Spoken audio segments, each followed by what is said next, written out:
This podcast is brought to you by Kyoto Japan Automotive Group, a company which I've known personally for over 20 years, and your one-stop shop for tires, batteries, and auto parts. Visit their website at www.kyotojap.com for more details. Thanks for downloading this McKay interview, which was recorded on the 7th of November 2024, 2 days after the election of Donald Trump in the USA. My guest is Dr. Daniel Warner. He's an American-Swiss political scientist and academic, and a former deputy to the director of the Graduate Institute in Geneva. Dr. Warner is the third of my three guests in this three-part mini-series on the 2024 US presidential election. We discuss the results of the election, though at the time of the recording still not complete, the deeper societal reasons he sees for the dramatic win over Kamala Harris, and the implications for America's friends overseas, including international Geneva. I hope you enjoy the podcast.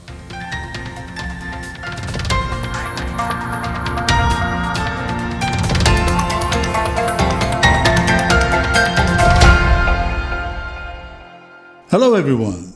Today is the 7th of November, 2024. It's the day after Donald J. Trump was returned momentously for a second term after a gap of 4 years. This made him the first U.S. president since 1893, when Grover Cleveland, a Democrat, was elected again to serve the second of two non-consecutive presidential terms, thus making him, that is Donald Trump, the 45th and the 47th president of the United States of America. That's historic. Many Americans were surprised. Many, the majority as it happened, were not, because they won. And no doubt some of you listening were surprised too. Now, regular listeners will know that I've interviewed over the past couple of weeks a prominent Democrat in Geneva and a prominent Republican also in Geneva in order to inform me and you of the different political points of view and the issues that Americans were voting on. Now we know the outcome. A convincing victory by Donald Trump, now President-elect Trump, and last evening, Geneva time, a formal speech conceding that victory by Vice President Kamala Harris, who, as you know, was the opposing candidate. Today I have my third and final guest, an American, also Swiss, an academic, a political scientist, and a friend, who I've invited to give a disinterested analysis of what happened, why it happened, and where America is going. Dr. Daniel, or Danny, to his friends, Warner, was for many years the deputy to the director of the Graduate Institute of International and Development Studies here in Geneva, where I am today. Moreover, he's also been a visiting lecturer at eminent universities, which include Harvard, Oxford, Moscow, Sorbonne, and Shanghai. He's also an advisor to NATO, to the ILO, and to other international organizations. He's well known and well respected in these parts and beyond. Daniel Warner has been on my show before, and it's good to have him back to discuss this historic event, which is significant not only for the USA, not only internationally, but also right here in Geneva. Welcome back to the McKay interview, Danny. Thanks for making time for me and for all of us. Thank you very much, Michael, for inviting me. We're still trying to understand the results of the election. Often people introduce me as a Democrat, and I make a distinction between member of the party with a capital D and small d, meaning that I believe in democracy. And certainly this election is an example of democracy with a small d. It may be just a difference of majuscule and minuscule, but it's an important, very important distinction. Danny, look, we've got much to talk about, and as usual, time is always the enemy. But here's my first question. What do you think the election was all about? I think the election was about time. Donald Trump talks about make America great again, 1945, end of the Second World War, 1989, the implosion of the Soviet Union. She, a woman of color, female parents, immigrants, she's talking about change and the future. So in fact, it was a nostalgia for the past about changes in the future and also enormous class differences. Clinton, Bush, Obama, etc., all Ivy League, Yale, Harvard, Oxford, and she was a part of that elite, and paradoxically, Trump, a multimillionaire representing the people, And she represented a certain California, New York, highly educated elite. And tell me, Daniel, what, in your opinion, and I know you've lived away a long time, but you're very much in touch with the country of your birth. What are the American people concerned about? What's on their minds? And how was that concern reflected in the 5th of November vote and result? Technically, they were concerned about inflation. They were concerned about migrants. I think they were concerned about respect for themselves and certainly respect for the United States. We talk about Donald Trump as a form of masculine hegemony. That means that the people who voted for him, largely male, largely white, wanted someone who was dynamic and showed power. The United States has been in decline. They have been in decline in the sense of job market. And I think they were looking for someone strong, aggressive, perhaps too aggressive, and dynamic. And that was overwhelming in the results. And let me just ask you a bit more about that. I mean, it's still the most dynamic economy in the world. So in what respect is America in decline, in your opinion? Well, if you look at the month of October at the end, there was a meeting in Russia of the countries we call the BRICS, yeah. Brazil, Russia, India, China, South Africa. And there is definitely a global movement we call the Global South away from American dominance. It's not the same as after the Second World War. It's not the same as after the fall of the Berlin Wall. And there is a sense that the United States is no longer the dominant power it was before. That's what I mean by decline. And not to disparage Donald Trump, but is Trump 2.0 the best that America has to offer? And please, this is important, I think, for me to understand and for the listeners. Please contrast the two campaigns, Trump versus Harris. What stands out for you in those two campaigns? What went wrong for Harris and what went right for Trump? What went right for Trump was the word great, make America great. And he comes on as this highly competitive winner. Remember the television show Apprentice? He was the one who said, "You're fired." On the other hand, Harris represented a woman. She represented someone who was more in touch with certain demographic reality, but she didn't have that dominance, powerful position that America's like. Remember the three American sports, basketball, football, baseball, there are only winners. There are no tie games. And Trump presents himself as a winner. The worst he can say about someone is that you're a loser. She was more consensual.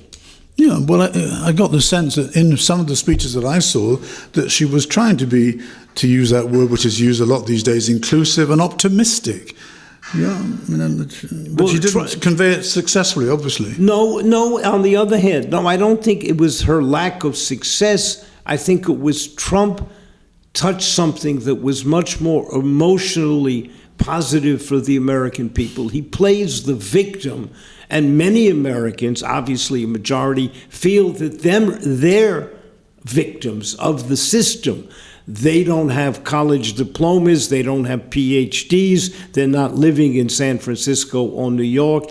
And it's that sense, almost of vengeance, that the people voted for Trump. So whereas he's not very sophisticated, he has his power ties, whether they're red or yellow, he's sometimes extraordinarily vulgar. It touches people in the street, and she came on, much like Hillary Clinton, somewhat like Obama, certainly like Clinton.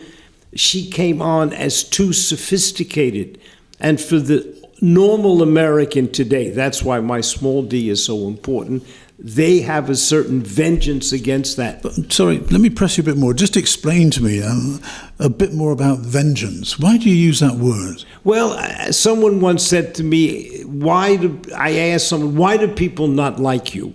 And I said, well, I was a competitive tennis player. Yeah. And my father turned to me once and he said, Danny, there are 64 people playing in the tournament. If you win, there are 63 other people who were not pleased. That's right. And in that sense, Trump represents a whole group of people in the United States who didn't get into Harvard, who are not living in mansions, and who can't pay $75,000 a year to go to university. Many of them have 2 or 3 jobs, what we call the working poor.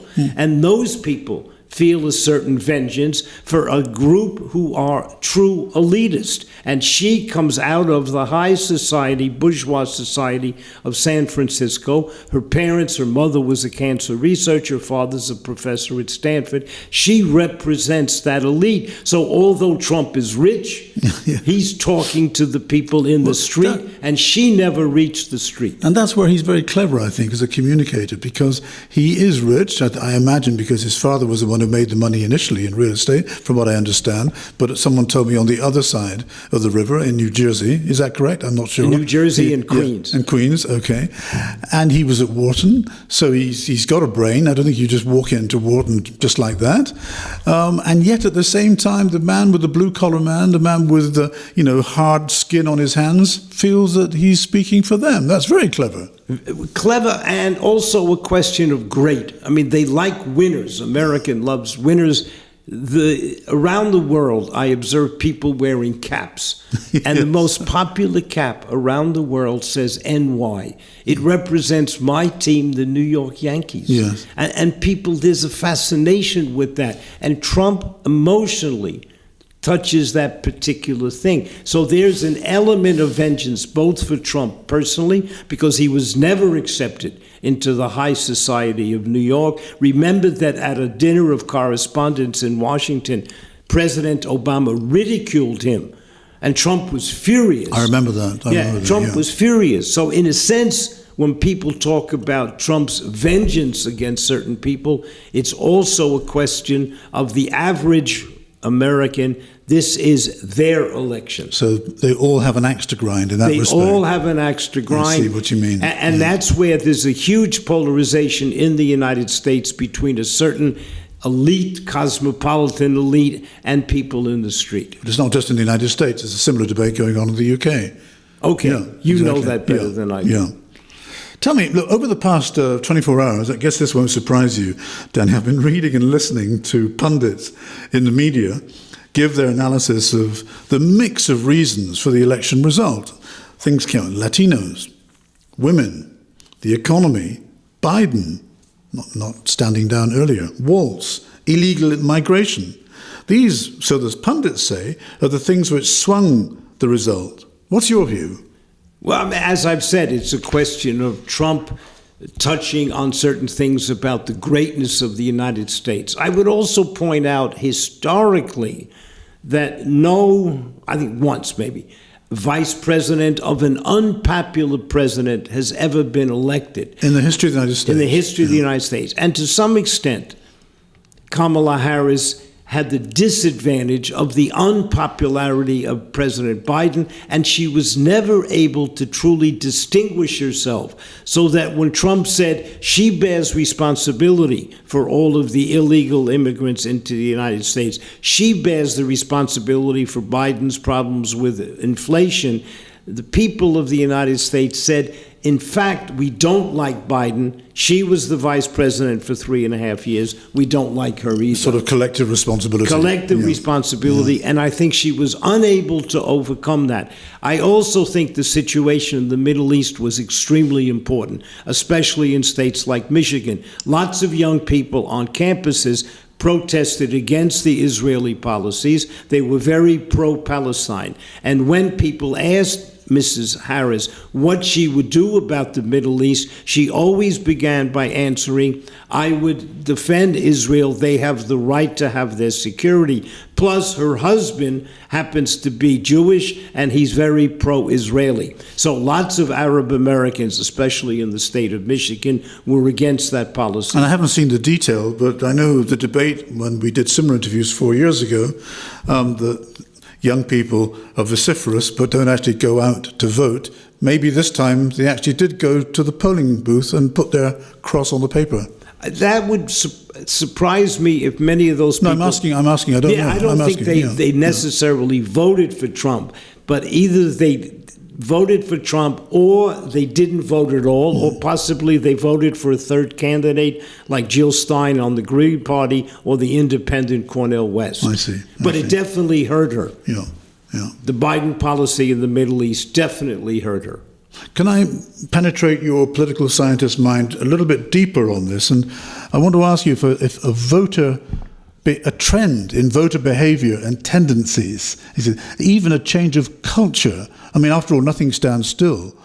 In this past election can be detected. And if so, can a trend, if such a trend exists, Danny, can it be compared with other elections since the days of Carter, Reagan, the Bushes, Clinton, Obama? How, in what respect is the electorate changing in the United States, if at all?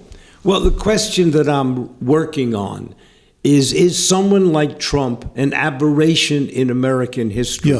Yeah. And we saw in the 50s a moment in the United States called the McCarthy era, where there was this strong panic about Soviet Russian spies.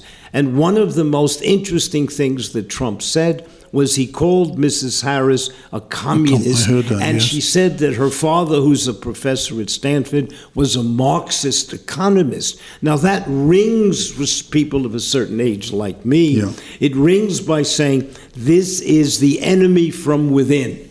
And to a certain extent, part of his argument about migrants and migration is against people who were non-American.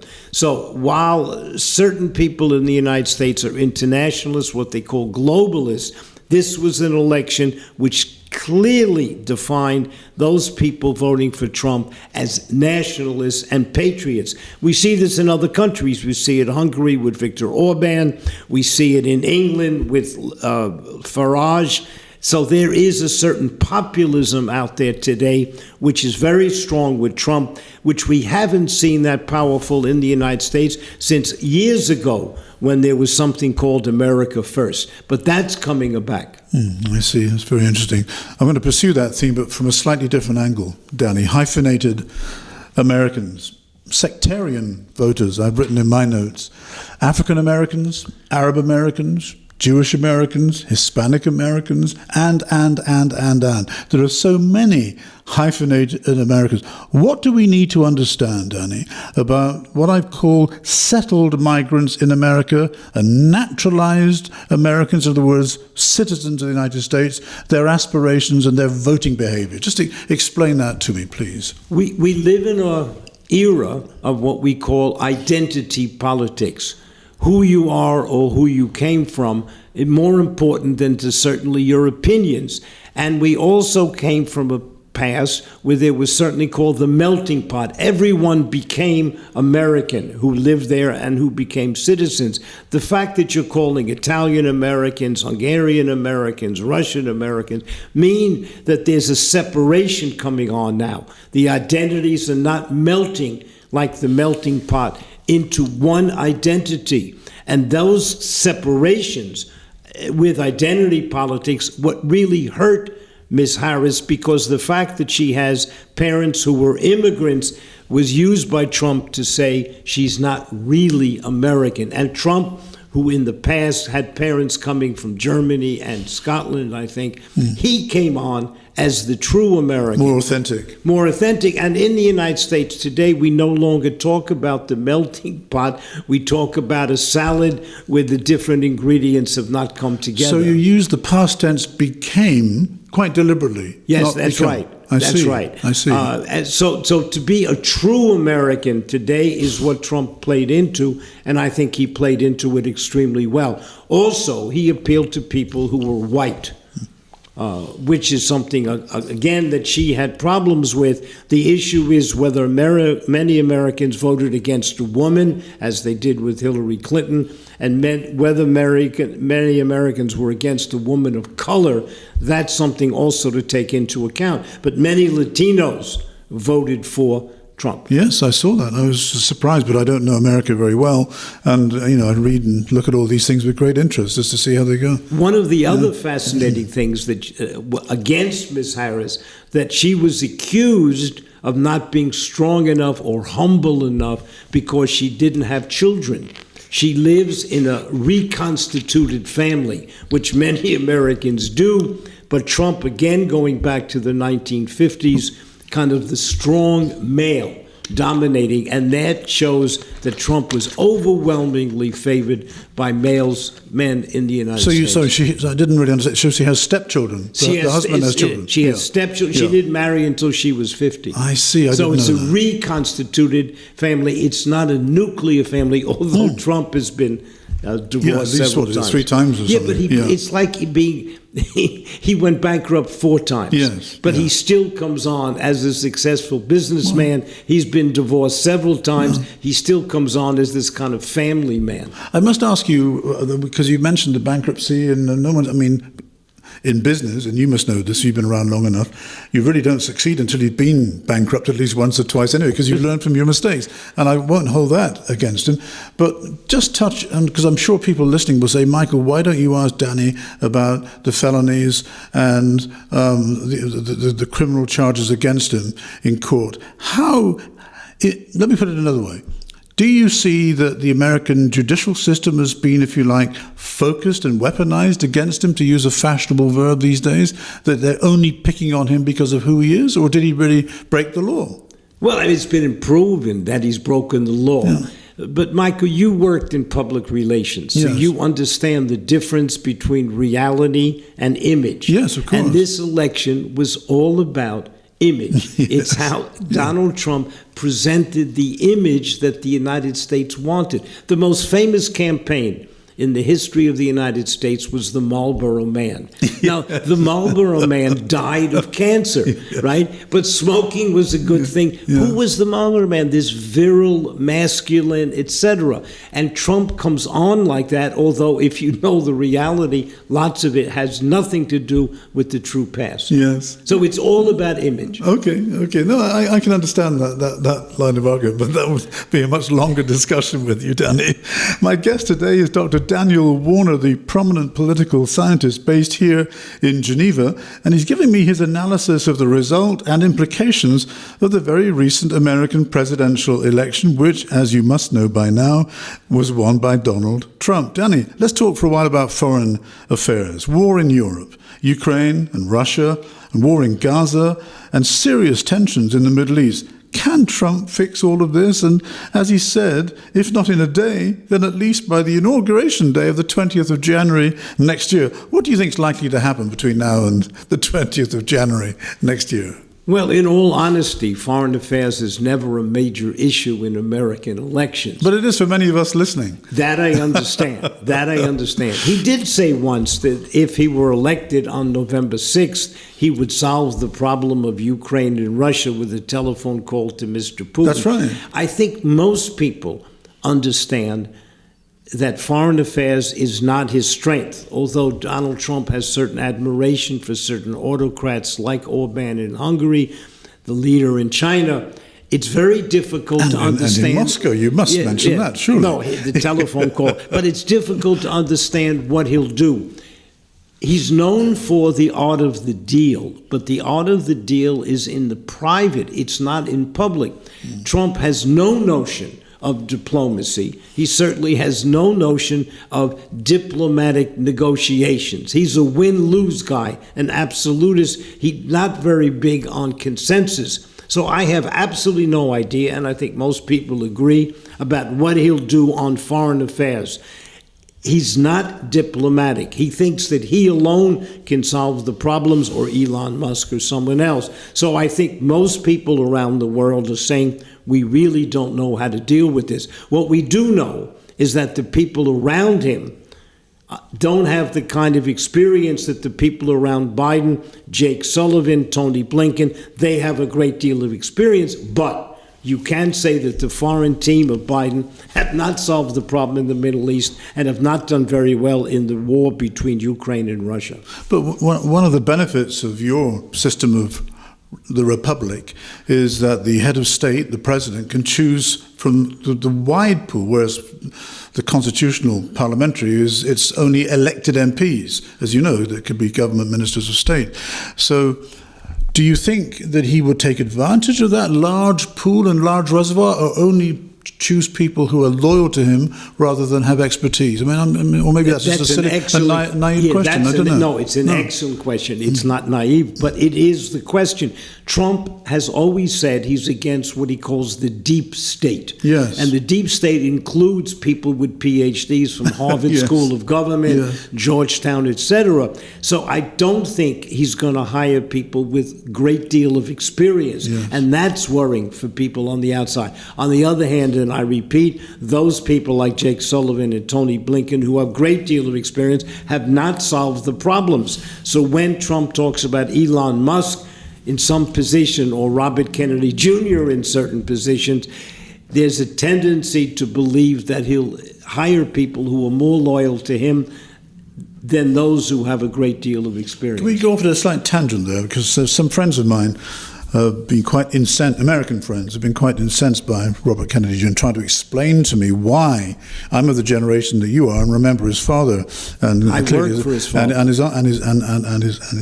his uncle.